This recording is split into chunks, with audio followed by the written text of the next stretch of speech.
नमस्कार दोस्तों, आपका स्वागत है आपका YouTube चैनल रतुल क्लासेस में। मैं आपको इस वीडियो के माध्यम से फसल के बारे में पढ़ाऊंगा, जहां से इस टॉपिक से काफ़ी क्वेश्चन बनते हैं। जैसे फसल को देखते हैं। फसल 3 प्रकार की होती हैं।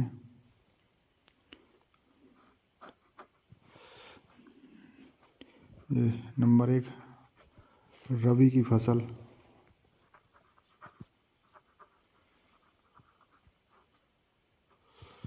नंबर 2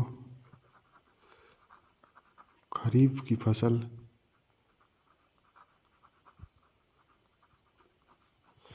नंबर 3 जायद की फसल। अब एक एक करके इन तीनों फसलों के बारे में समझते हैं। सबसे पहले देखते हैं रबी की फसल कौन कौन सी होती हैं, क्या होता है इसका बुआई का टाइम, क्या कटाई का टाइम होता है। तो इसकी बुआई की बात की जाए तो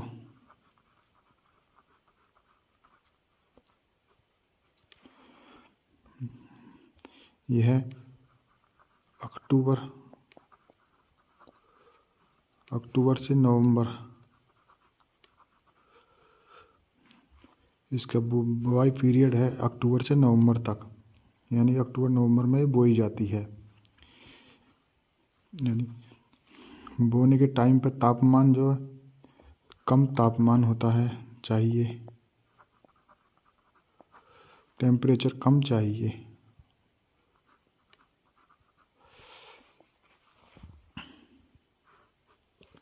यदि कटाई की बात की जाए, कटाई फरवरी से मार्च महीने में होती है। यदि कटाई के समय तापमान की बात की जाए, टेम्परेचर की बात की जाए तो गर्म टेम्परेचर होता है।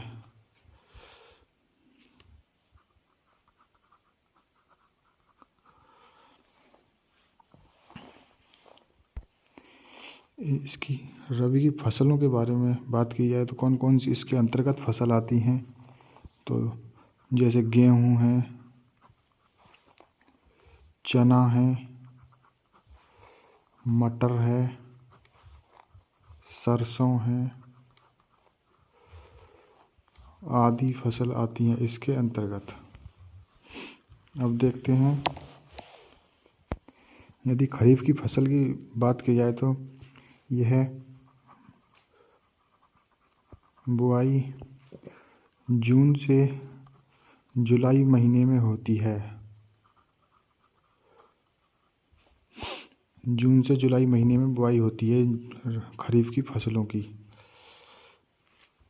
यदि कटाई की बात की जाए,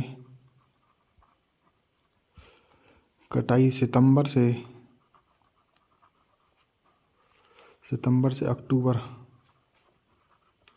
अक्टूबर माह में की जाती है।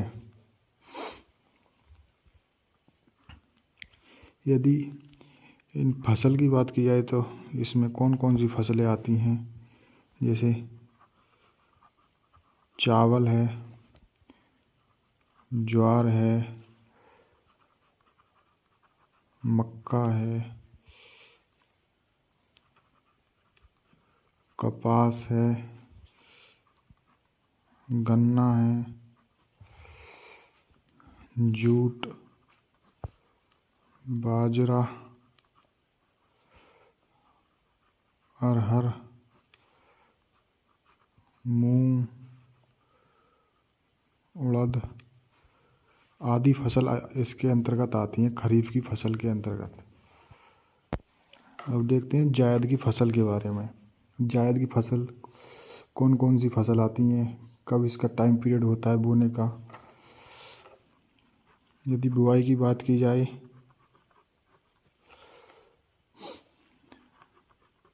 मार्च अप्रैल, जायद की फसल मार्च से अप्रैल के महीने में बोई जाती हैं। और कटाई की बात की जाए तो जून से जुलाई महीने में होती है। यदि बुआई के समय तापमान की बात की जाए तो गर्म होना चाहिए, जो कि मार्च अप्रैल में थोड़ा थोड़ा गर्म हो जाता है तापमान। और कटाई के मौसम में काफ़ी गर्म मौसम चाहिए। यदि फसल की बात की जाए कौन कौन सी फसल आएंगी, तो इसमें ज़्यादातर बेल पर लगने वाली फसलें आती हैं। जैसे तरबूज है, ककड़ी है, खीरा है, करेला है आदि इसके अंतर्गत आती हैं। ऐसी और छोटी छोटी वीडियो देखने के लिए हमारे यूट्यूब चैनल रतुल क्लासेस को सब्सक्राइब करें, बेल आइकन को दबाएं और कमेंट करके बताएं कि वीडियो में आपको कैसी लगी और क्या कमी रह गई, ताकि अगली वीडियो में उसे पूरा कर सकें। धन्यवाद।